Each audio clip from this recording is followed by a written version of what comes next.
मैं उदयपुर का ही हूं, मेरा शहर है वो। उदयपुर में कन्हैयालाल जी की हत्या हुई, बड़ी निर्मम हत्या हुई। वो आतंकवादी घटना थी, इसमें किसी को कोई शक नहीं होना चाहिए। आतंकवादी का नाम था रियाज अटारी। रियाज अटारी न केवल नवंबर 2019 में भारतीय जनता पार्टी की सदस्यता उसने ली, सदस्यता दिलवाने वाले भाजपा के जिलाध्यक्ष और अन्य प्रबुद्ध नेता थे। यह आतंकवादी रियाज अटारी राजस्थान भारतीय जनता पार्टी के कद्दावर नेता गुलाब चंद कटारिया, जो कि पहले गृह मंत्री भी रह चुके हैं हमारे राजस्थान, उनके दामाद की फैक्ट्री में काम भी करता था। इतने बड़े नेता के परिवार की फैक्ट्री में काम करता है, जो गृह मंत्री रह चुके हैं, जिनको इंटेलिजेंस की खबरें होनी चाहिए, मालूम होना चाहिए कौन क्या है। ना केवल उनकी फैक्ट्री में काम करता है उनके दामाद की, बल्कि भारतीय जनता पार्टी का सक्रिय सदस्य है। यह पहला उदाहरण मैं आपको दे रहा हूं, पहला तथ्य जो कि चौंकाने वाला तथ्य है। उसके बाद जम्मू कश्मीर में पिछले सप्ताह ग्रामीणों ने एक आतंकवादी पकड़ा, 2 आतंकवादी पकड़े। ये दोनों आतंकवादी अमरनाथ यात्रा पर हमला डालने की साजिश रच रहे थे। उनमें से एक का नाम है तालिब हुसैन शाह। आइए आइए आइए आइए दादी आइए। तालिब हुसैन शाह, यह तालिब हुसैन शाह सरेआम अमित शाह साहब के साथ उसकी फोटो। आप पूछ सकते हैं कि फोटो तो सार्वजनिक सामाजिक प्राणी होते हैं हम लोग। अब विकास उपाध्याय जी, पवन खेड़ा, अमरजीत जी, राम गोपाल जी कहीं जाते हैं तो कई लोग फोटो खिंचवाते हैं। हमारे कवासी लखमा साहब, कल मैं इनके साथ एक कार्यक्रम में गया तो भीड़ थी इनके साथ फोटो खिंचवाने वालों की। ये होता है, सामाजिक प्राणी है हम लोग सब। लेकिन देश का गृह मंत्री कमरे में 20 लोग पोज करके फोटो खिंचवा रहे हैं साथ में बैठकर, यह तथ्य डराने वाला तथ्य। अगर गृह मंत्री को यह पता नहीं है कि उन 20 में से एक दुर्दांत आतंकवादी है, तो यह भी एक बहुत बड़ी विफलता है। यह इंटेलिजेंस फेलियर की दर्जे में आएगा। और अगर पता है फिर भी वो उनके साथ मौजूद है, तो उसका जवाब फिर आप बताइए क्या हो सकता है कि क्यों हुआ यह तालिब हुसैन शाह, यह भी भारतीय जनता पार्टी का पदाधिकारी भी निकला। तो कोई यह कह दे कि साहब मैं किसी फंक्शन में गया था, वहां किसी ने मेरे साथ फोटो खिंचवा दी, तो यह गलत होगा। जम्मू क्षेत्र के माइनॉरिटी प्रकोष्ठ कि आईटी सेल का यह इंचार्ज निकला तालिब हुसैन शाह। ये मैंने आपको दूसरा तथ्य आपके सामने रखा। तथ्य नंबर 1 में भारतीय जनता पार्टी का सक्रिय सदस्य रियाज अटारी। तथ्य नंबर 2 में तालिब हुसैन शाह, भारतीय जनता पार्टी का ऑफिस बेयरर। अमित शाह साहब के साथ इसकी फोटो। बताइए इससे ज्यादा हैरान कर देने वाली और क्या बात। अब ये सब मैं पिछले 10 दिन की बात सुना रहा हूं आपको, पुराना इतिहास भी है मेरे पास। अमरावती में एक केमिस्ट की हत्या की चर्चा हम सब ने टीवी पर देखी, मीडिया के मार्फत हमें मालूम पड़ा। उमेश कोल्हे उनका नाम था जिनकी हत्या हुई। उमेश कोल्हे की हत्या के जो मास्टरमाइंड थे इरफान खान, भारतीय जनता पार्टी ने बड़ी जोर शोर से कहा हम इस मुद्दे को एनआईए को दे रहे हैं। अब यह तथ्य मीडिया में निकल कर आया है कि यह इरफान खान जो हैं, यह नवनीत राणा सांसद के प्रचार में शामिल थे, उनके लिए वोट मांगते थे, बड़े आगे बढ़कर इनका प्रचार करते थे। और नवनीत राणा के भारतीय जनता पार्टी से क्या संबंध है, यह मीडिया से ज्यादा मैं नहीं जानता, आप मुझसे ज्यादा जानते। 3 उदाहरण पिछले 10 दिन के। इसलिए कांग्रेस पार्टी ने यह निर्णय लिया, इस मुद्दे को देश के कोने कोने तक ले जाना इसलिए आवश्यक है। कोई राजनीति नहीं करनी इस पर, लेकिन यह बात, यह तथ्य सबके सामने आने चाहिए। हैरानी की बात है कि नुपुर शर्मा भी भारतीय जनता पार्टी की, और रियाज अतारी भी भारतीय जनता पार्टी का। भारत तो आत्मनिर्भर कब होगा हमें नहीं मालूम, भारतीय जनता पार्टी आत्मनिर्भर हो चुकी है आतंकवाद के मामले। इधर से कुछ कहलवाएंगे नुपुर शर्मा से, उधर से कुछ करवा देंगे रियाज अतारी से। ये क्या है? इस देश का ये क्या माहौल बना रखा है भारतीय जनता पार्टी ने, यह आपको समझना पड़ेगा। इससे पहले भी बड़ा महत्वपूर्ण एक उदाहरण है डीएसपी देविंदर सिंह का। यह डीएसपी देविंदर सिंह रंगे हाथों आतंकवादियों के साथ पकड़े गए। पकड़े जाने के बाद आप और हम ये उम्मीद करेंगे कि कोई भी सरकार, वो राष्ट्रवादी अपने आप को माने या न माने, कोई भी सरकार कड़ी से कड़ी कार्रवाई करेगी और मामले की तह तक जाएगी। लेकिन डीएसपी देविंदर सिंह के साथ कुछ और हुआ। वहां के एलजी ने एक निर्देश निकाला, मनोज सिन्हा साहब ने। उस निर्देश में स्पष्ट तौर पे लिखा है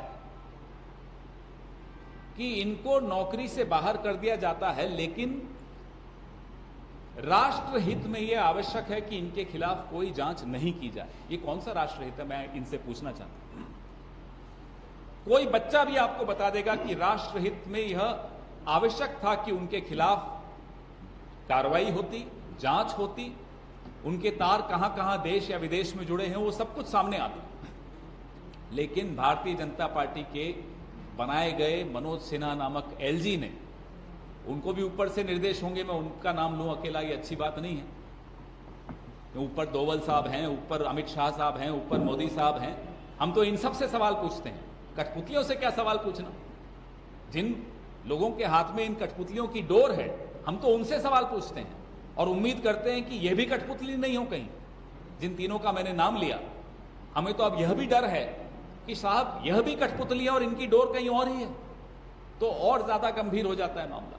डीएसपी देविंदर सिंह के साथ जो पकड़ा गया तारिक अहमद मीर, यह तारिक अहमद मीर पर आरोप था यह आतंकवादियों को हथियार सप्लाई करता। ये उस दोपहर को जब जम्मू में पकड़े गए, जम्मू कश्मीर सेक्टर में, तो ये डीएसपी देविंदर सिंह और ये एक ही गाड़ी में।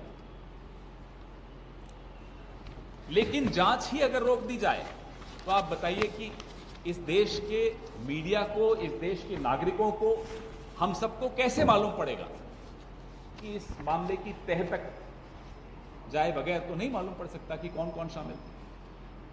2017 में आप ही का पहले मध्य प्रदेश जो पूरा कहलाता था, 2017 में आपके पड़ोसी राज्य में एक अवैध टेलीफोन एक्सचेंज का पर्दाफाश हुआ। ये मैं आपको चौथा उदाहरण दे रहा हूं आतंकवादियों से जो साथ है भारतीय जनता पार्टी।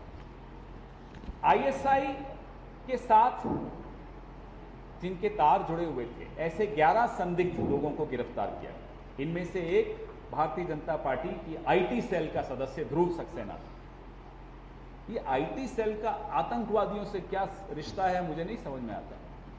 दिन में जो काम नफरत फैलाने का, आतंक फैलाने का ये मोबाइल पे करते हैं, ऑनलाइन करते हैं, मुझे लगता है पार्ट टाइम काम फिर ये ऑफलाइन यही काम कर रहे हो। ध्रुव सक्सेना भी आईटी का, तालिब हुसैन शाह भी आईटी सेल का।